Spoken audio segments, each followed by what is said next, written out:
Welcome to Readers of the Lost Art with your presenter, Dr. Paul Anthony Taylor, a recovering academic. And the title of today's talk is Philosophy of Mind and the Gravity of Self-Discovery. He allowed himself to be swayed by his conviction that human beings are not born once and for all on the day their mothers give birth to them, but that life obliges them to give birth to themselves. Gabriel Garcia Marquez, Love in a Time of Cholera.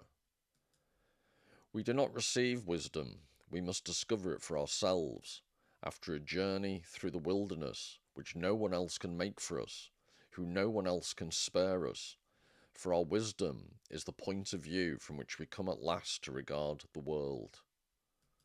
Marcel Proust, In Search of Lost Time. Well, hi everybody, and before I get accused of false advertising, I just want to explain that I won't be talking about this film, but I've taken the graphic because I just think it encapsulates beautifully this notion of gravity in relation to self-discovery, or how do we discover ourselves, what is a self, and this graphic just this beautiful portrayal of being thrown back, well, I say beautiful, I wouldn't like to be in his situation, but being thrown backwards through space, and outer space is by definition an unworldly, unearthly environment. And the whole talk I want to explore is this notion of gravity in a metaphorical sense. So what gives us, in the here and now, a sense of ourself? And it's not coincidental that this image, I think, is so resonant, because an astronaut's almost the epitome of technological alienation. You've gone out into the great void and all you can rely on is technology. And I just think that's quite an apt metaphor for how increasingly people find their sense of self being threatened or feeling lonely in the universe. So I want to explore that through the concept of philosophy of mind. And today I'll concentrate mostly on Daniel Dennett and to a lesser extent Douglas Hofstadter. But this is a theme I want to develop a bit, I would say obsessed, I'm borderline obsessed with the concept of philosophy of mind. And I think the reason is it encapsulates or it embodies various strands of thought. So there's cognitive science, there's cognitive linguistics, and they in turn draw upon, in Douglas Hofstadter's case, for example, I'll talk about him shortly, but he's written some amazing books that draw upon Escher's art, Bach and the classical music he produced, and complex mathematical theorems like Gödel's concept of incomplete theorems. And he brings all these together, as do other theorists. And I'm going to argue that all this material is also relevant to Proust and In Search of Lost Time, which is, we're going to be looking at him in the book club. And I want to just follow these thinkers by drawing your attention to the links that can be made. In a society, this is as old as the hills, but this division, I think C.P. Snow, the English author, referred to the two cultures, science versus the arts and humanities. And I think Proust is a great way, because he dealt with the concept of memory and time, that lends itself to concepts of cognitive science and cognitive linguistics and how memories are created and the role of language in our sense of psychological selfhood and all these issues that people like these two theorists explore. So Daniel Dennett is a character. I see him as, well, I'm not comparing myself to him because he was highly successful and a genius, and I am not. But he was quite rebarbative, which I am, and he had a beard which is better than mine. But I quite like the way that there's lots of YouTube videos. He didn't take any prisoners, and he was incredibly self-confident. And I just found him, it's interesting because he's the exact opposite. He collaborated with Hofstadter, who I'll be talking about. And Hofstadter, personality-wise, appeared to be, or he's still alive, sorry, appears to be the complete opposite. He's quite mild-mannered and not as abrasive as Daniel Dennett was in any shape or form. But what I was trying to say was I find it interesting the way in which personalities of philosophers can affect how you think of their actual ideas. And it's a shame in a way, because you need the inspiration of particular characters and personalities. But it's also a shame, I think some of his ideas were rejected by some because of the way he presented them. And below him is Richard Rorty, who's one of my favourites.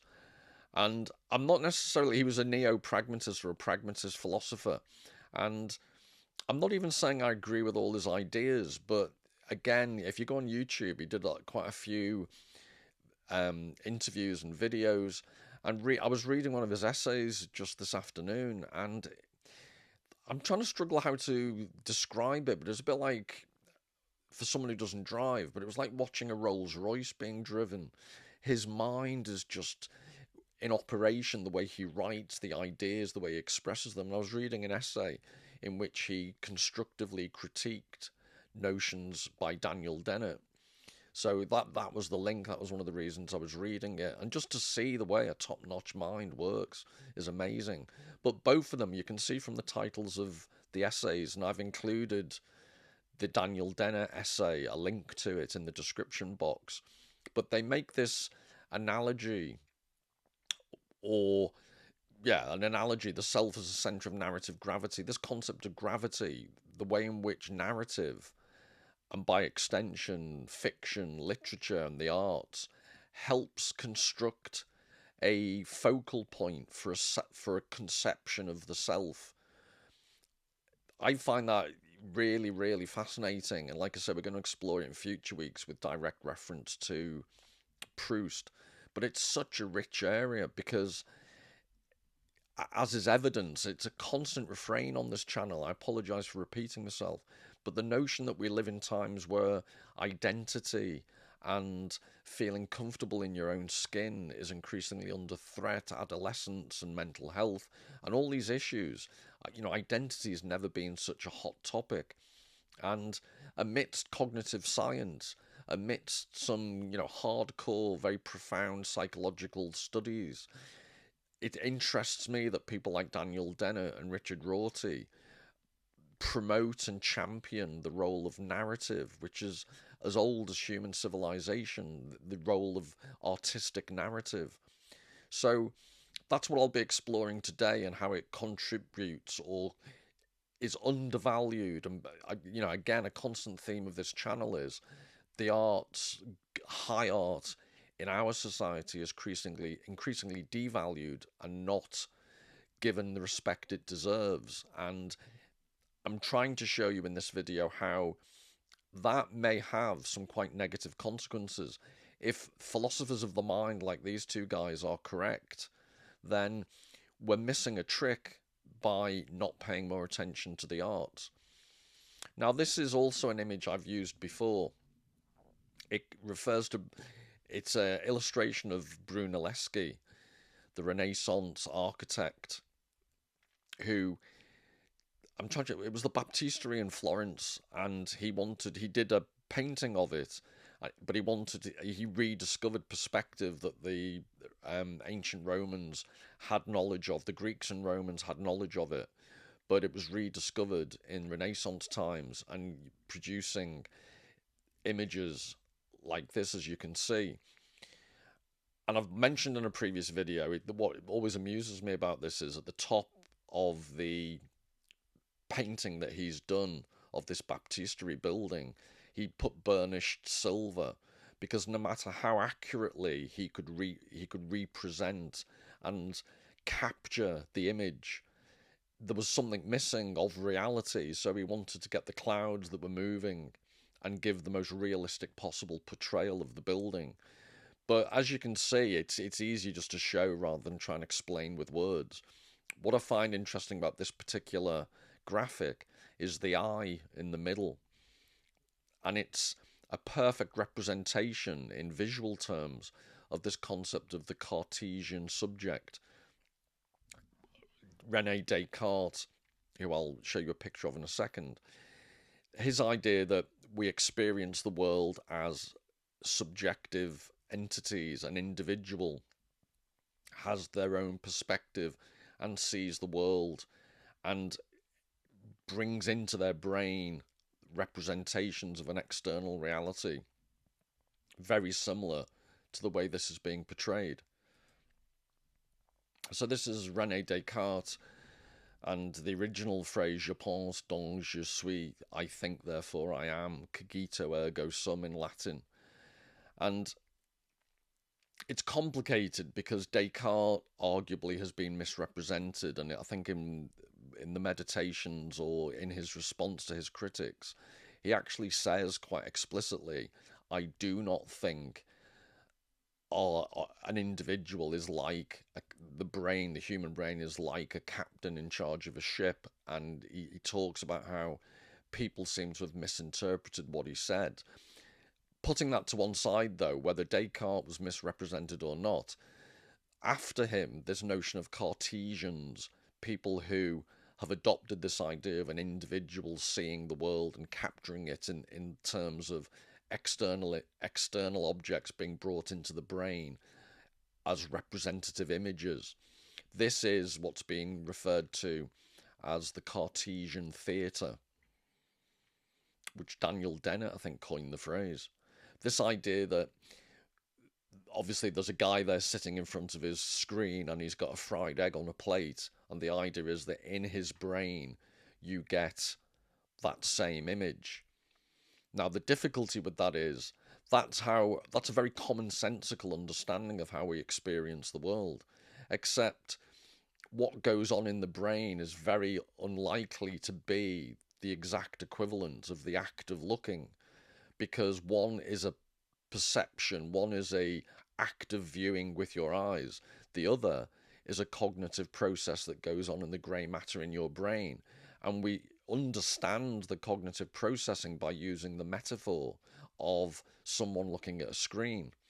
But I think the problem that some theorists have drawn attention to is it's a metaphor, it's not actually how the brain does work. And interestingly, just to bring this up to date, I'm incredibly ignorant about manga and anime, but this is just from the description of a manga comic.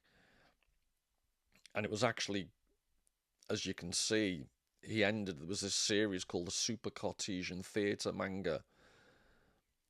And I just love the description of the plot. The sci-fi manga follows Haroru, a girl who adores a young man called Hakozaki. She confesses to Hakozaki and gets a positive response, but a moment later she loses consciousness.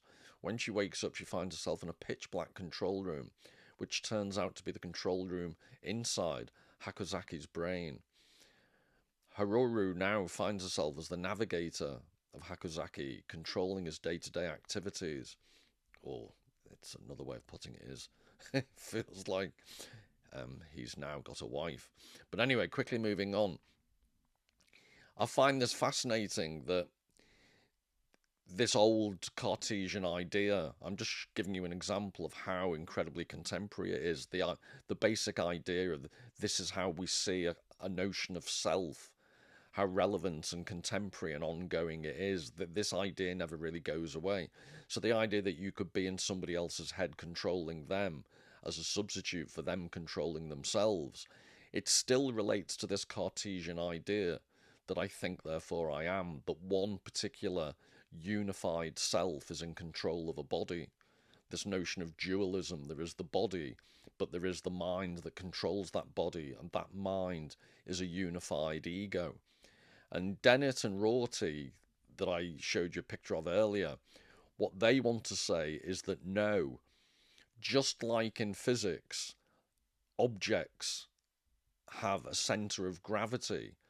That to them is what they want to suggest the self, the ego is like. In Dennett's article, which just to repeat is in the descriptions box, you can check out for yourself that I'm not misrepresenting him in any shape or form.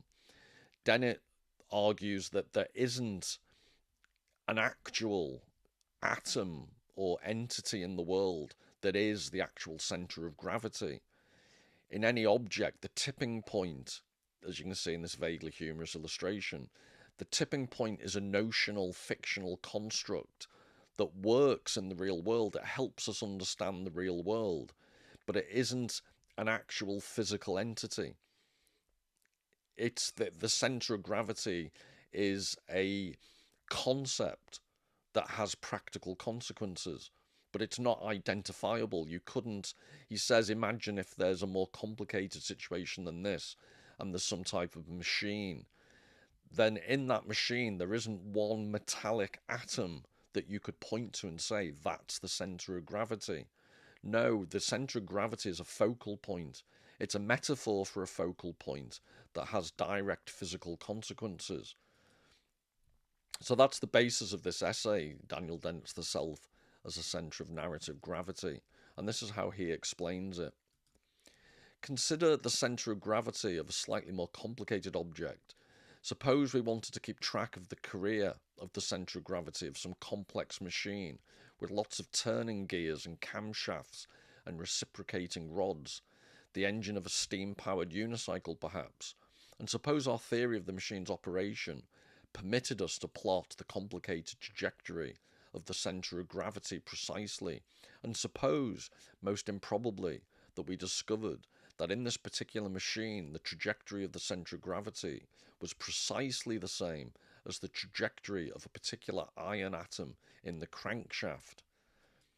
Even if this were discovered, we would be wrong even to entertain the hypothesis that the machine's centre of gravity was identical with that iron atom. That would be a category mistake. A centre of gravity is just an abstractum. It's just a fictional object.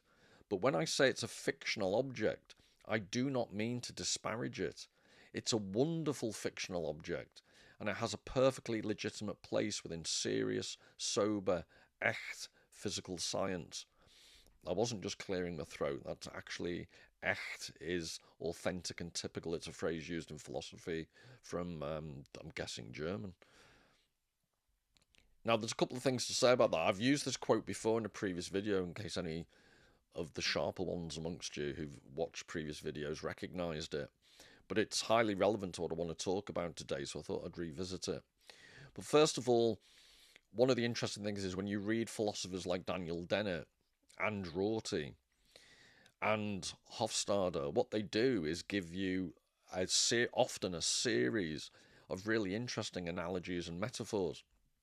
And to that extent, if you don't see yourself, because the way high schools work, especially in Britain, unfortunately, people get. I was separated off into an arts and humanities track, so I did physics and chemistry up to about 16, and then 17, 18, you specialise, and I did more literature type subjects, which is a shame in a sense. I can see the value of it because you get to specialise and you get to go into, a depth that you otherwise wouldn't. But in instances like this, what you can see is you can read scientific writing that actually draws upon metaphors and analogies and reads in a really fascinating, interesting way. And I wouldn't have known that if I hadn't done the research in this area. And my biases and prejudices in the education system would have made me think these aren't the people I should be reading because I'm not qualified, I'm not from a scientific background. But actually, I am from a philosophical background, and I just find the analogies and metaphors, the links that can be made to literature and art, it's a real way of just building bridges across these otherwise separate disciplines. So that's one thing, the way they use metaphors and analogies. And in future weeks, I'm going to delve into that, because metaphor is actually, I'm not just saying they use them. Some of these theorists actually argue that metaphor and analogy is at the very root of human consciousness. And if that's true from a cognitive science point of view and cognitive linguistics, given that art and literature work upon that their very DNA is based upon metaphor and analogy, then I think it's a very strong argument to suggest that to understand what it is to be human, to understand ourselves, our ego, and to undergo a process of positive self-discovery, art, if you follow that logic, that argument, I think art is uniquely placed to help. And that all depends on whether you buy some of these arguments.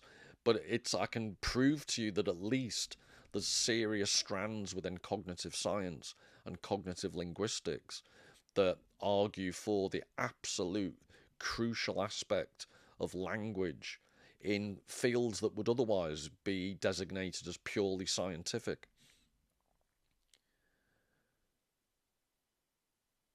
So I'm just reading again. I think the second paragraph, I summarised that earlier on. I'm just seeing if there's anything else I could comment on. He goes on to say, self is also an abstract object, a theorist's fiction. The theory is not particle physics, but what we might call a branch of people physics. It's more soberly known as a phenomenology of hermeneutics or soul science. Geisteswissenschaft. Geisteswissenschaft, I think, is a better effort, sorry. The physicist does an interpretation, if you like, of the chair and its behaviour and comes up with a theoretical abstraction of a centre of gravity, which is then very useful in characterising the behaviour of the chair in the future under a wide variety of conditions. The hermeneuticist or phenomenologist, all great scores at Scrabble, or anthropologist, sees some rather more complicated things moving about in the world, human beings and animals, and is faced with a similar problem of interpretation. It turns out to be theoretically perspicuous to organise the interpretation around a central abstraction. Each person has a self in addition to a centre of gravity. In fact, we have to posit selves for ourselves as well. The theoretical problem of self-interpretation is at least as difficult and important as the problem of other interpretation. So what he's saying here in a quite roundabout way is that a lot of science and a lot of philosophy, hermeneutics, phenomenology, all these things often look at how we as individuals understand the external world and other people and other entities in the world. And there's some element of trying to understand what it is to be a self in the world, but actually he's arguing our self-understanding of ourselves as selves is actually just as complicated.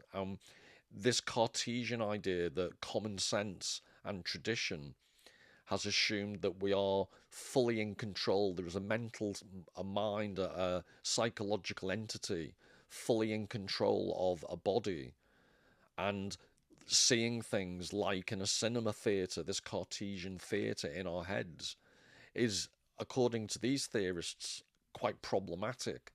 And to give you an example, this is an image from Hitchcock's The Birds, which is, in my humble opinion, an absolutely amazing film. So you've got I just think it's a psychologically very acute film because it's the notion that, birds are quite inconspicuous. They're obviously a, ubiquitous element in human life. We see them everywhere. They're a part of nature, but they're quite unassuming, apart from seagulls. They don't tend to get in our way much, keep themselves to themselves mostly. But the idea is that what happens if they suddenly turn? So it's something that's incredibly normal that we don't normally think about, but if they suddenly turned, and psychologically that's incredibly disorientating. But I'm showing you this to make the point. I haven't got a great image, but I hope you can see it. The film is set in Bodega Bay, which I think is Florida. Apologies if I've misremembered. But this is one of the shots, and you've seen a lot of those more ground level shots in the film, but this is one from high up, and it's literally a bird's eye view rather than metaphorically. But what interested me, and I think it's almost like a visual pun, which Hitchcock is really good at, but if you think about it, it's not just a bird's eye view, it's a God's eye view, because this is the view from above the birds. This view is looking down, and you can see the birds in front of us. So it's not the birds seeing Bodega Bay, it's us seeing the birds seeing Bodega Bay. And that relates to the concept of, is the Cartesian spectator, is the spectator inside the brain, as I showed you the previous image? How convincing is that? And Descartes himself produced this wonderful illustration. And this is 1637, as you can see, his book Dioptrique. What greatly contributes to make us mistake in this matter is that when we think of the pictures in the fund of the eye, we imagine ourselves looking on the fund of another's eye, or another looking on the fund of our own eye, and beholding the pictures painted thereon. So there's this infinite, I think you'd call it in science an infinite, or mathematics an infinite regress. How can you represent us looking at a screen inside our heads? Because somebody or some entity has to be looking at that image of us looking at something inside our heads. So this is, I think, what's represented in this illustration. And this notion of an infinite regress, he's done a number of books that I want to look at. His most famous book, Douglas Hofstadter here, was written in 1979, and that was called Gödel, Escher, Bach, An Eternal Golden Braid, which is a stunning book. I'm trying to remember, about over 800 pages. It's a doorstop. If you ever find yourself on a long journey, it's a stunningly good book. It's all over the place in terms of themes, so it's difficult to sum up.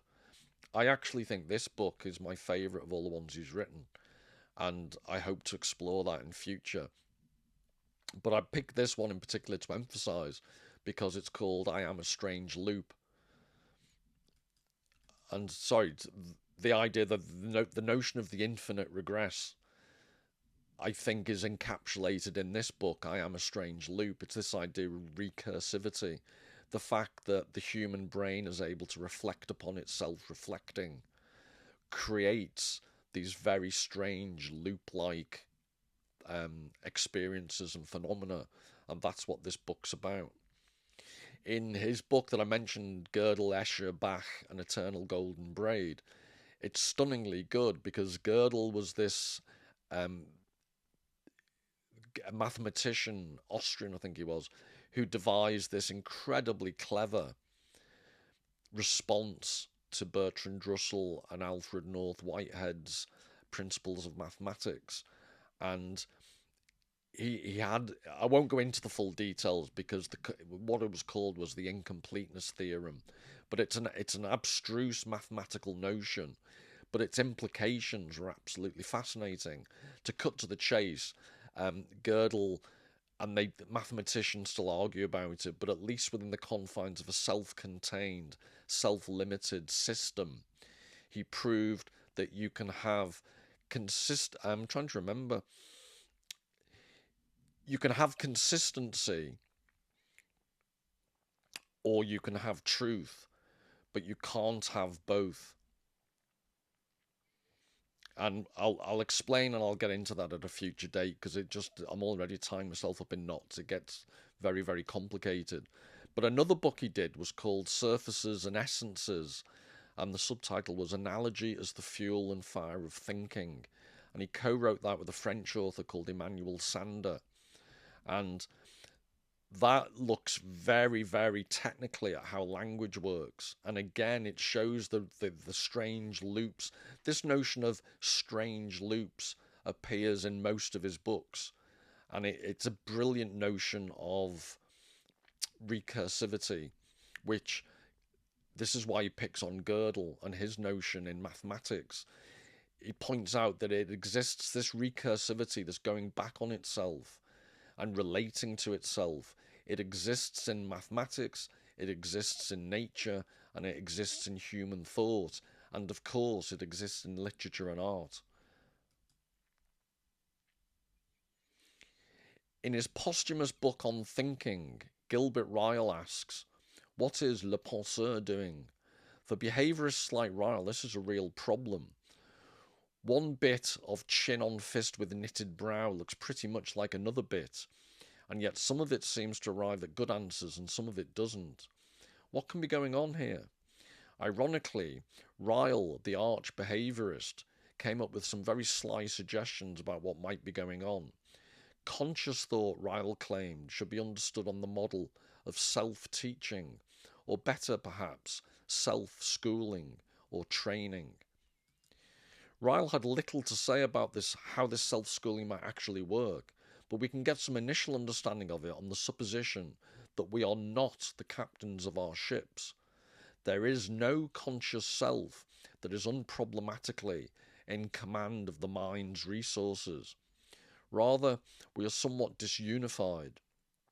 Our component modules have to act in opportunistic but amazingly resourceful ways to produce a modicum of behavioural unity, which is then enhanced by an illusion of greater unity. So there's a few things to say here. One is Gilbert Ryle's most famous book was called The Concept of Mind, which was 1949, I think. And that's where you get the phrase ghost in the machine. So it's an anti-Cartesian book. He's saying there isn't this captain of a ship inside our head. There isn't a ghost in the machine. So that's the first thing I'd say. And then secondly, this notion of, in the second paragraph here, Dennett, it's one of his more controversial ideas that I think at a common sense level winds quite a few people up. He emphasises the way in which our notion of self is actually very problematic. So I'll go into it in future in a lot more depth, but our component modules have to act in opportunistic but amazingly resourceful ways to produce a modicum of behavioural unity. I think he calls it multiple draft theory or multiple draft process. He basically argues that in our brain and our body, we have all these neurological processes that work in tandem. So it's the combined effect of these processes that gives us a sense of self. So at the end of the whole combination of processes, we feel that we're a unified self. But that's what he says about, which is then enhanced by an illusion of greater unity. So Dennett's quite controversial claim is that we are, when we think of ourselves as a unified individual person, it's a psychological illusion based upon all these neurological processes going on in tandem. And the le penseur that he's talking about, he's suggesting it's an oversimplification of what's actually happening. But this is the actual statue, Le Penseur, the thinker, by Rodin from 1880. This is in the Rodin Museum Garden in Paris.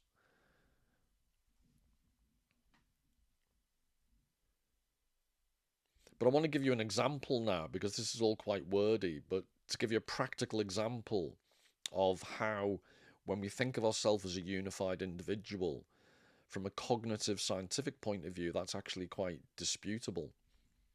So Daniel Dennett goes on to describe, I'm scrabbling in my brain, I think there's the experiment he's referring to was by a guy called Michael Kazaniga, a scientist, and he refers to some of his experiments. So he says, in one group of experiments, split brain subjects, so someone who's had some brain damage, must reach into a closed bag with the left hand to feel an object, which they are then to identify verbally. The sensory nerves in the left hand lead to the right hemisphere, so the left hand side of our brain controls the right hand side of our body, and vice versa. Whereas the control of speech is normally in the left hemisphere. But for most of us, this poses no problem. In a normal person, the left hand can know what the right hand is doing, thanks to the corpus callosum, which keeps both hemispheres mutually informed. So we have a bicameral brain. They communicate, and I'll mention shortly Ian McGilchrist, who's famously popularised these notions in recent times. But the idea that both sides of the brain are both separate but unified, and they work in tandem and together. And what he's saying is, for someone who has something wrong with their brain, whereby both hemispheres can't communicate properly, this situation that he set up could create a problem. So if you're asked if one of these subjects must reach into a closed bag with the left hand to feel an object, which they are then to identify verbally, So they're using their left hand, but they're relying upon the right hand side of their brain to articulate what it is. But that link between the left and right has been damaged. So how do they do it? But in a split brain subject, this unifying link has been removed. The right hemisphere gets the information about the touched object from the left hand, but the left language controlling hemisphere must make the identification public.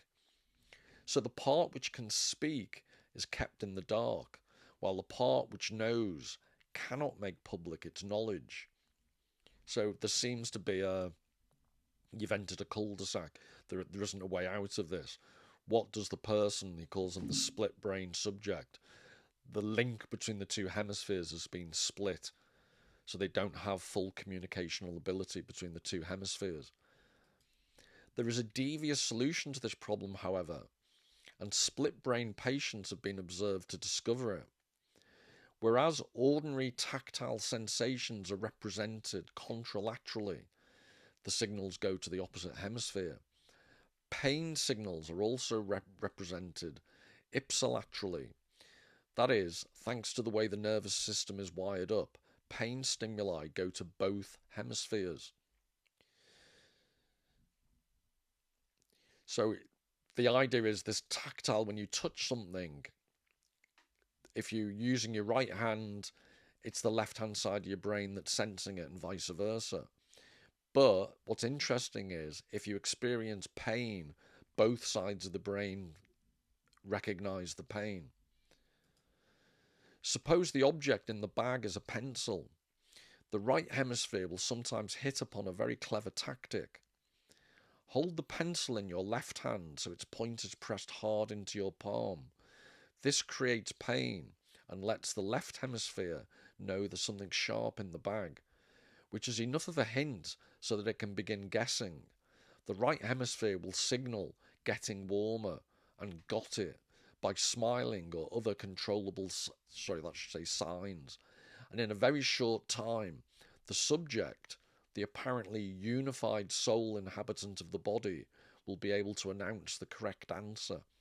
So Dennett's arguing this notion of a unified single individual is actually made up of bicameral aspects of the body, divided aspects of the body that are working in tandem or devising strategies so that you can feel that you've got a unified experience, when actually that's not what's happened in neurological terms.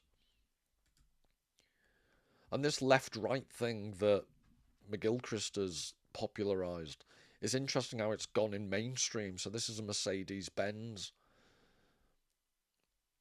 graphic advertising campaign. So the left-hand side is supposed to be the hardcore science, rational. The right-hand side is more emotional, artistic.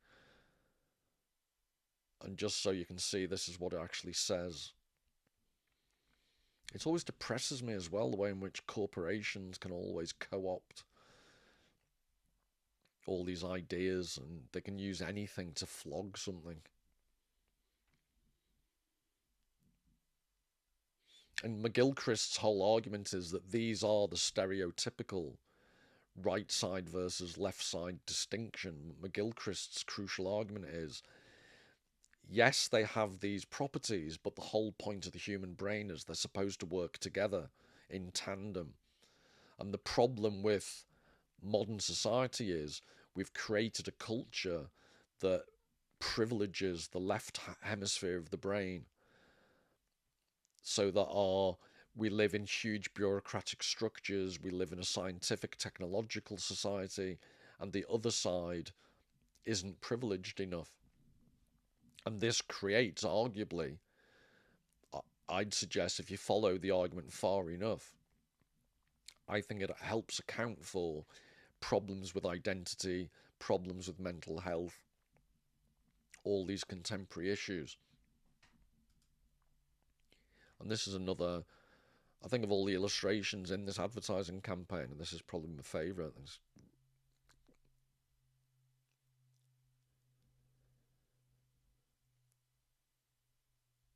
So Dennett continues the argument.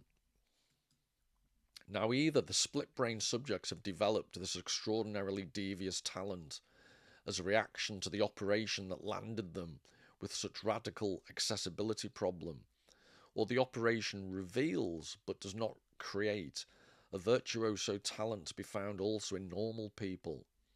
It does seem that we are all virtuoso novelists who find ourselves engaged in all sorts of behaviour, more or less unified, but sometimes disunified, and we can always put the best faces on it we can. We try to make all of our material cohere into a single good story, and that story is our autobiography. And this is why I hope by now you've realised why I will eventually make this link up with Proust, because he's describing Proust as taking the life of his narrator and giving a God's eye narrator's view of how his experiences, psychological, neurological experiences, voluntary and involuntary memory, how all these things work. And in some ways, Proust is just providing an artistic interpretation of this paragraph from Dennett. The chief fictional character at the centre of that autobiography is oneself. And if you still want to know what the self really is, you're making a category mistake. After all, when a human being's behavioural control system becomes seriously impaired, it can turn out that the best hermeneutical story we can tell about that individual says that there is more than one character inhabiting that body. This is quite possible on the view of the self that I've been presenting. It does not require any fancy metaphysical miracles. So this can be interpreted in different ways. What Dennett's saying is, at a most basic level, we are different people within the same person. So you can be, I was going to say, I can be angry Paul or nice Paul, but it's 99.9% angry Paul. So I'm not maybe the best example. But we all have different facets to our personality.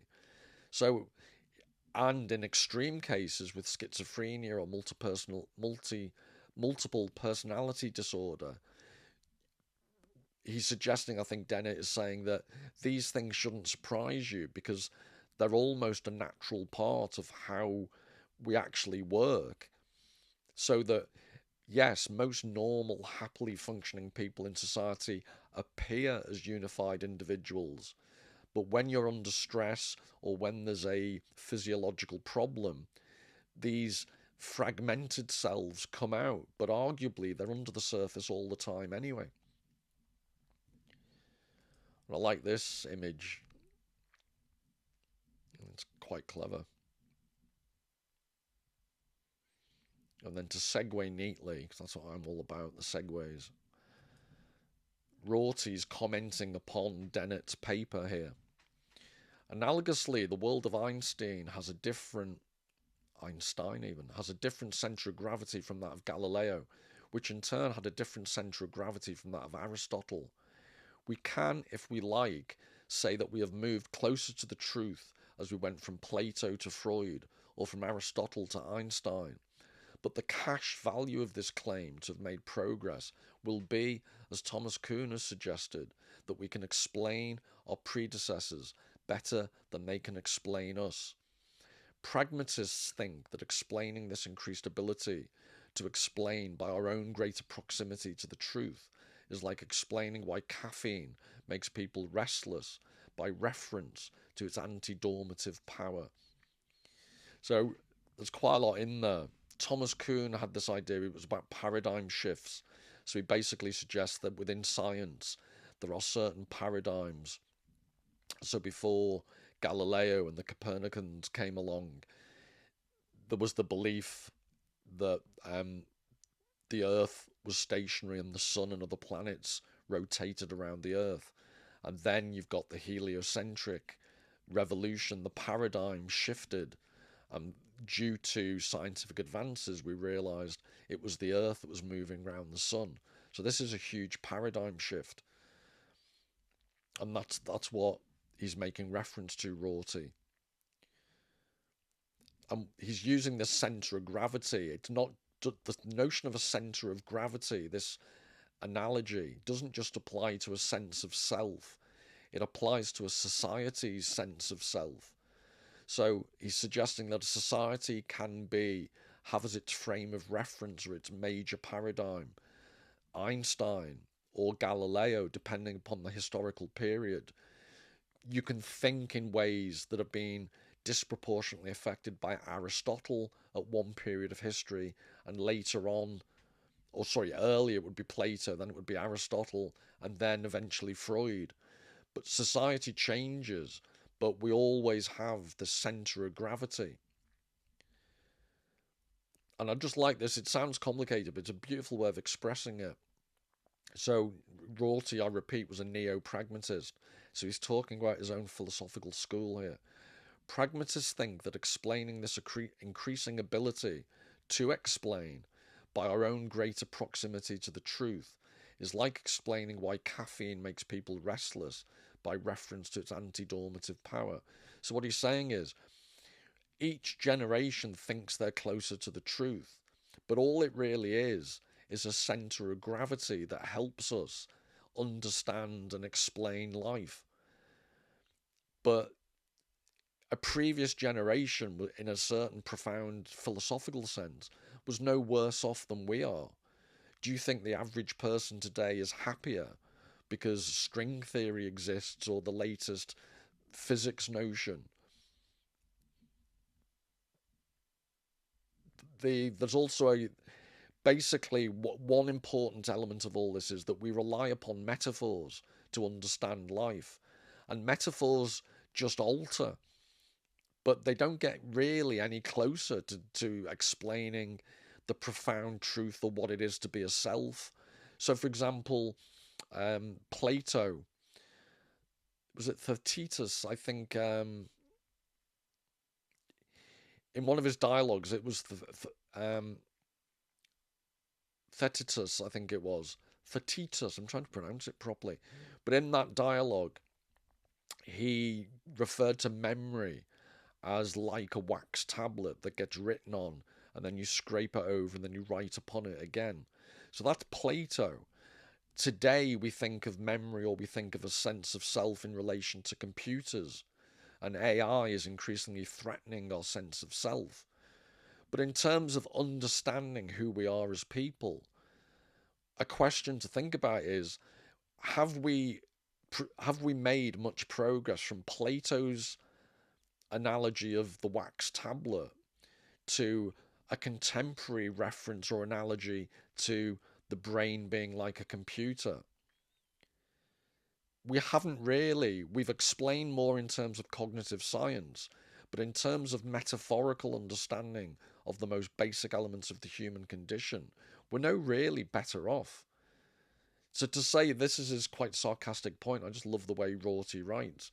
He's suggesting it's like explaining why caffeine works by just referring to the fact that it has an anti-sleepy effect. You're not really at a deeper level explaining anything, or you're not understanding anything more, even if you have more of an explanation. And the explanation in this case is quite circuitous and tautological. So to bring this, start summing up, in this paper, you can tell when I go on these little rabbit holes of research, you find some fascinating stuff. But I'll do this in the book club. I'll refer to this, but cognitive realism and memory in Proust's Madeleine episode. And remember, the profound philosophical question here is a Madeleine a biscuit or is it a cake?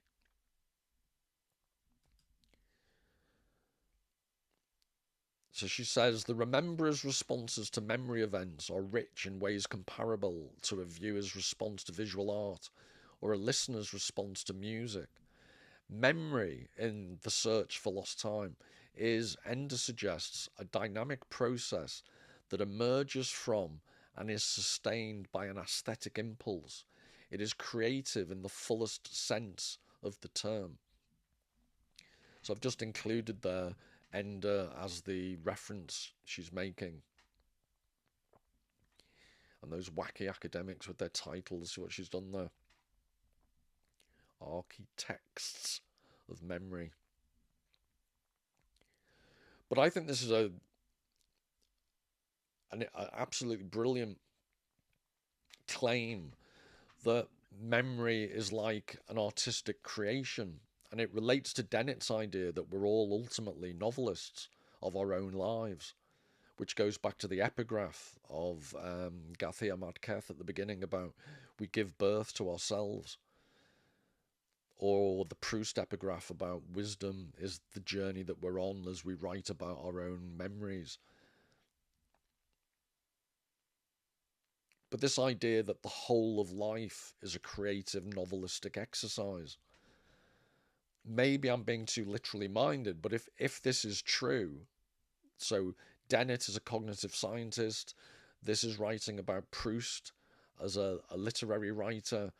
If it's true that memory, both from a cognitive science and from an artistic point of view, is a creative exercise, then surely having more access to literature and art would be psychologically beneficial.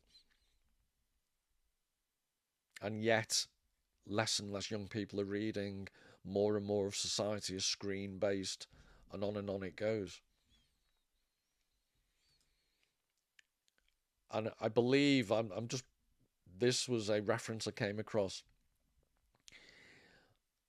It actually influenced at a future day I'm going to talk about. There's a PhD online at the University of Georgetown, I think it was.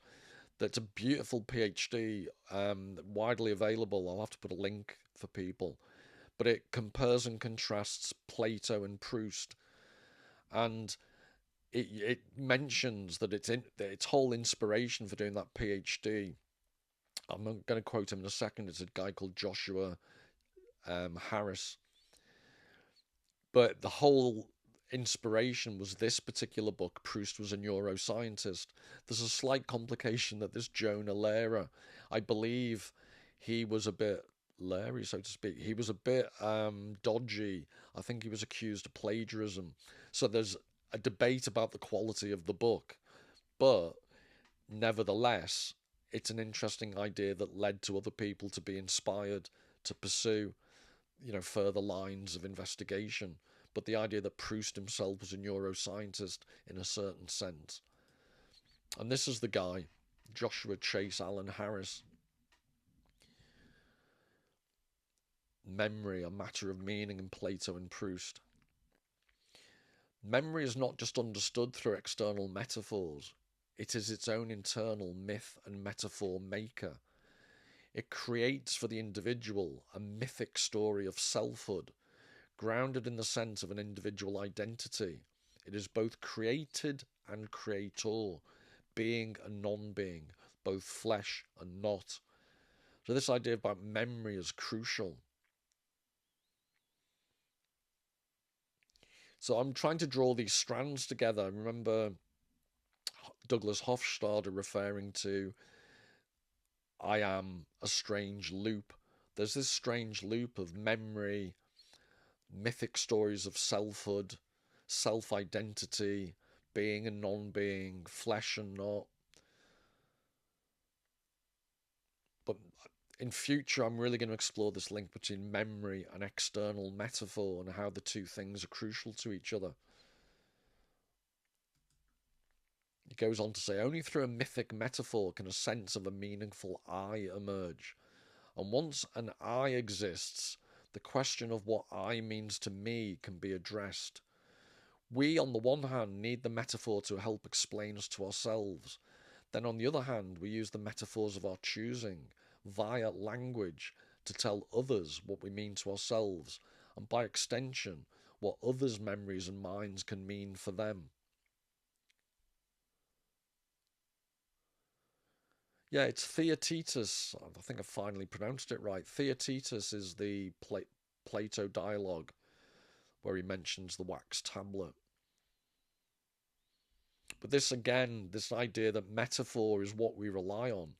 And since Plato's time, have we really progressed?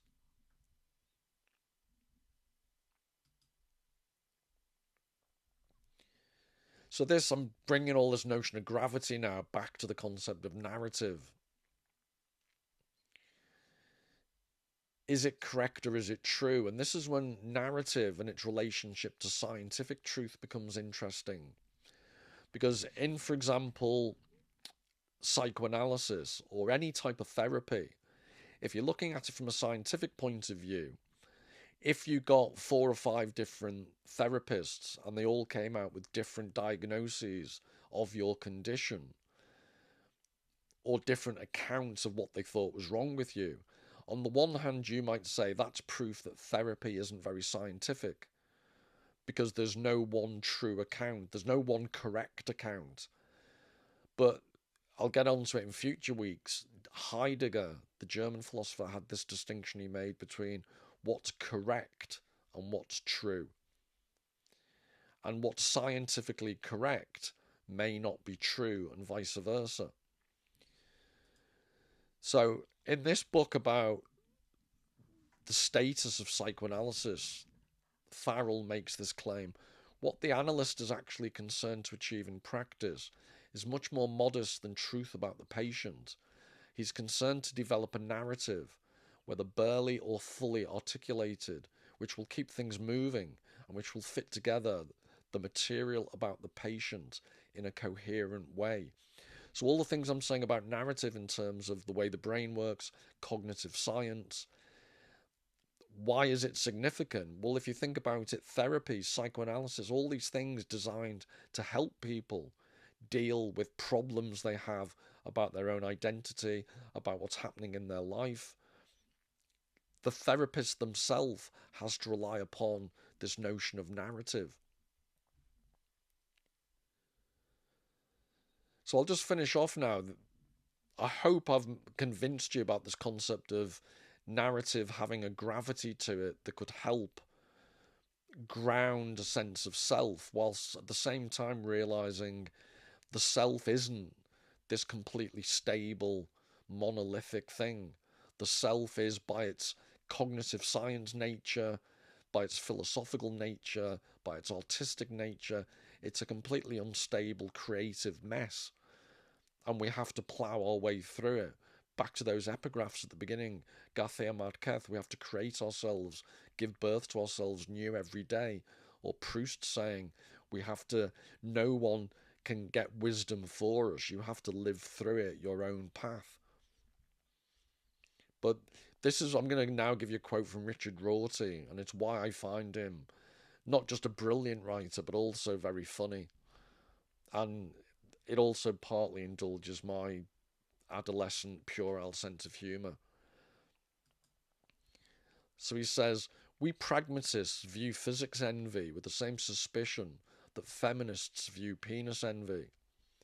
Feminists can cheerfully admit that in a culture in which people with penises get most of the education, money, leisure, and power, the unconscious wish to have a penis may be quite frequent among those who lack one.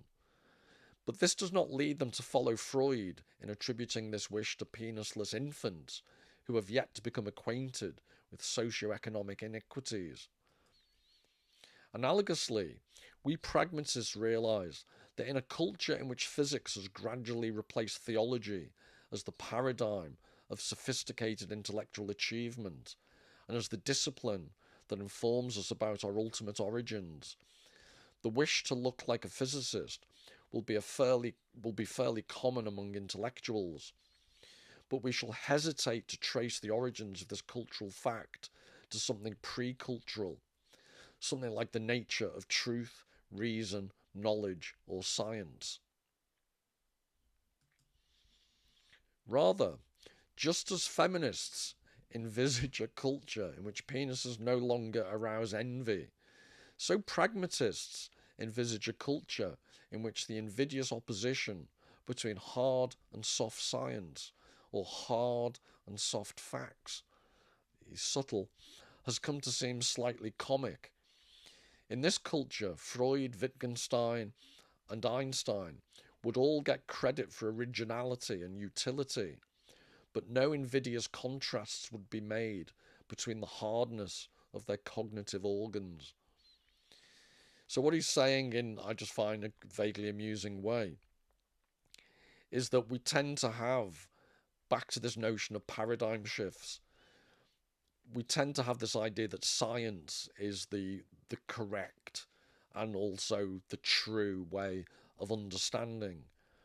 And Rorty's asking us to think, if you think more in terms of gravity, centers of gravity, it's more about the narrative and how convincing, and not even convincing, how useful a narrative is that should determine the stories we should listen to, not just whether it's hard cognitive science or the softer arts.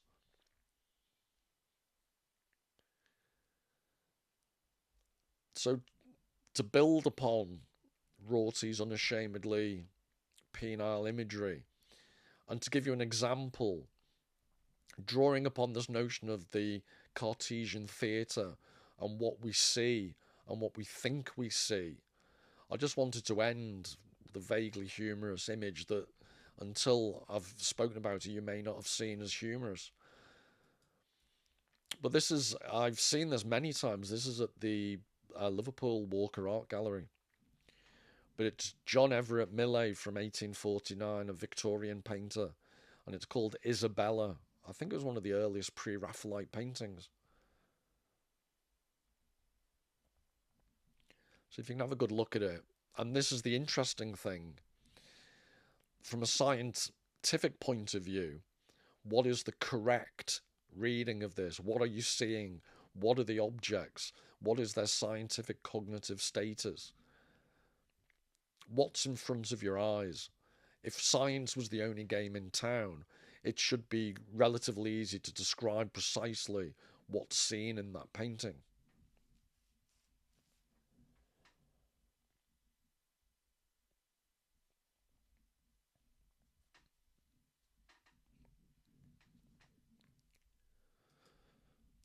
Rorty's not talking about that painting, by the way, but he says this, which I think has relevance.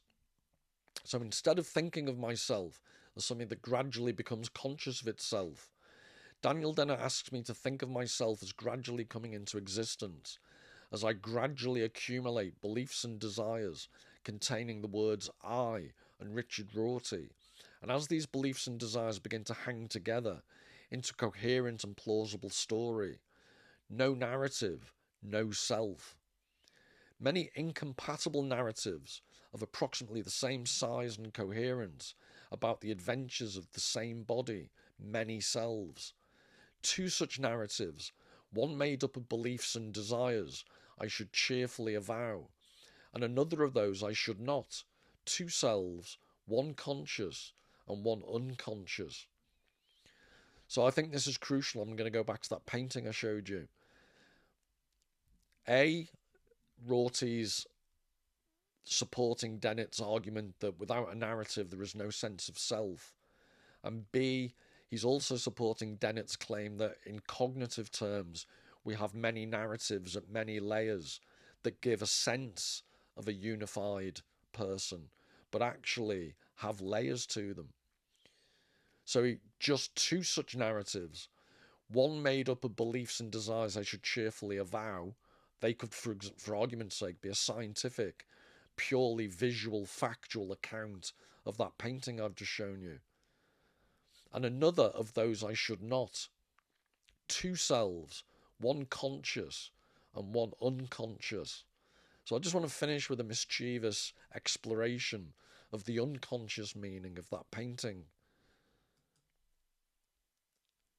So I have another close, this is a slightly enlarged version of that painting.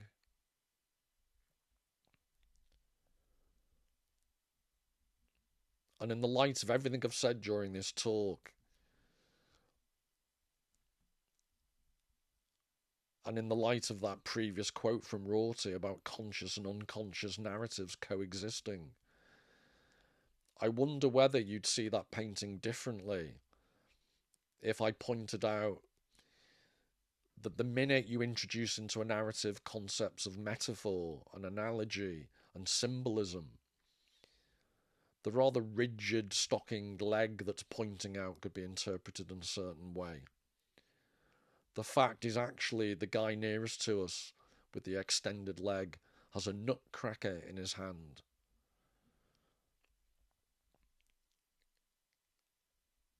And then I'll show you in a second the effect of the nutcracker, its visual effect, like a shadow in Plato's cave.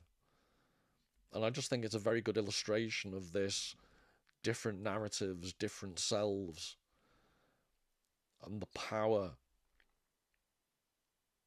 of finding yourself within self discovery, within narrative, rather than trying to find a unified self in purely objective truth or the objectivity of the world around us. According to people like Dennett, cognitive science does not support that.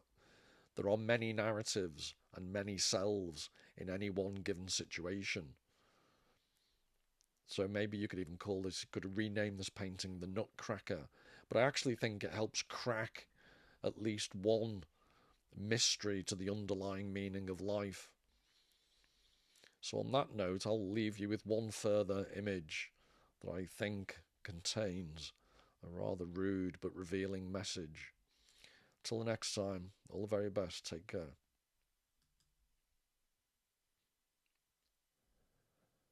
Remember, Rorty said, he referred to the hardness or softness of your cognitive organs. Indeed.